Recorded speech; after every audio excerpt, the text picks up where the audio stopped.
know, but have you got a time scale on when we might see him? No, I can't give you a scale. I don't know how long he's going to be. He's been working so hard. He's been on the grass for the last 2 weeks. He was very close to returning to us, possibly today, but just had a little reaction to a shot on Monday or Tuesday of this week. So it's we'll just give him a bit more time. Okay, leaves you a little bit light up front for the next few weeks. I asked you about Keelan's Potter last week, obviously. Is he ready for a start? Are we that close to him in the Championship game? I went to watch the 23 game the other night, really impressed by him again. His movement, the way he creates opportunities for himself, can shoot left foot, right foot, dips in behind people, aggressive for his size as well. So look, he's definitely in the thinking. There's no question about that, and I was really pleased for him. We all were pleased for him to score at Barnsley, obviously after a disappointing result, yes, but to see him score, local boy scoring his first goal for his hometown club, it's what dreams are made of really, and we were all delighted for him. People look at his stature and think he perhaps isn't ready physically. Is that unfair? Yeah, I think it is. I think you can see he can leap at the back post and out-jump one of the Barnsley centre-backs, and he's aggressive. He can hold, he can handle himself. He can look after the ball. So he's a good boy. We'll just continue to work with him and not so much keep his feet in the ground, because he's not that type of boy anyway. It's just continue to work with him, continue to improve him, and hopefully he can get better. I've been watching the 23s myself. There's a bit of an edge about him, isn't there? There's a little bit of devilment. Yeah, he's got an edge. There's no two ways about that. He's got an edge about him, and he's not afraid to leave his foot in. And then I think he likes the contact at times as well. And it's very easy to say, like you just said, because he's small, that people maybe misunderstood him a wee bit, but he's been great. I just wonder what the plans have been for him at the start of this season, and whether or not they'll be the same in January, whether or not you've got a loan in your mind when you've got your attacking options up to full strength. I haven't really thought about that too far ahead again. We've got a board meeting next week or the week after, and we'll talk about January then, but our only focus now is for what we've got available for these games, because they come thick and fast. Sometimes you ain't got time to think how quick the games come. So we only focus on the next game. Yes, we always have a 12-game phase that we feel as if we can try and achieve points in. And of this 12, the first 7 that we've started were 1.8ish, and that's top 6 form, pushing towards top 2 really. So we're really pleased with the first 7. Now we want to try and improve and gain more points in the next 5. 3 big injury blows in the last month in Terrell, McGuinness and Stewart. Does that alter anything when you look at January? Again, I've just mentioned that. Obviously, January, you've brought it up again, but we'll speak about that next week or the week after in terms of what we want to bring in and what areas we will bring in. At the minute, we'll focus on the boys who are here, who are playing well, training well. Yes, disappointing result last week, but we've moved on, and we're looking forward to this game. These are the points in your season where your depth is tested, though, isn't it? Of course, and we have got good depth. Obviously losing some bodies is not ideal, but that happens. I think we've been really good in terms of injuries this season. We've had a couple of knocks and niggles, but nothing too serious apart from the last couple of weeks. So the group's been robust enough, but some things are out of your control, like those injuries. You've always spoke about having 2 players for each position, and I think you said 6 midfielders at the start of the season, down to 4 now. Do you look to the youth team for cover Yeah. Ahmed Salam trained with us today. Jordan Hickey trained with us today. Elliot Bonds trained with us today. Like I said to you before, I've been really impressed with some of the 23s, and as you see McKenna, as you've seen with Brandon Fleming, we wouldn't have problems of putting any of them in. I know you're reluctant to talk about January, but you've been linked with Sammy Schmodix down at Bristol City this week. Is there any truth in that one?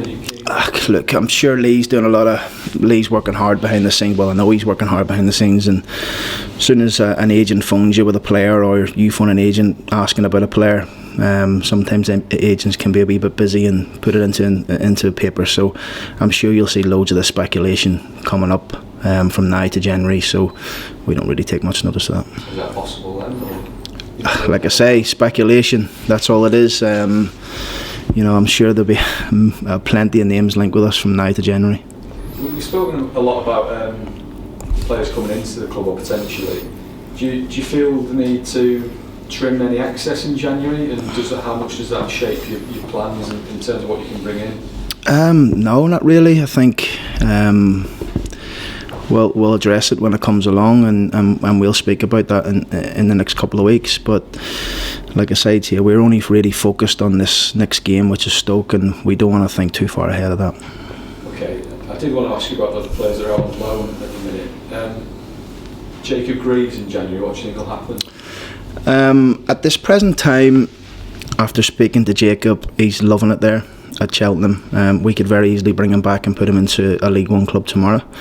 There's been 5 or 6 clubs that's phoned about him. He's done that well, but we feel as if he's under the right guidance in Michael Duff. We feel as if he's in a team that's going for promotion, as a Sheafy, and we feel he's in the best environment for him to grow and learn as a player. So take of that what you might.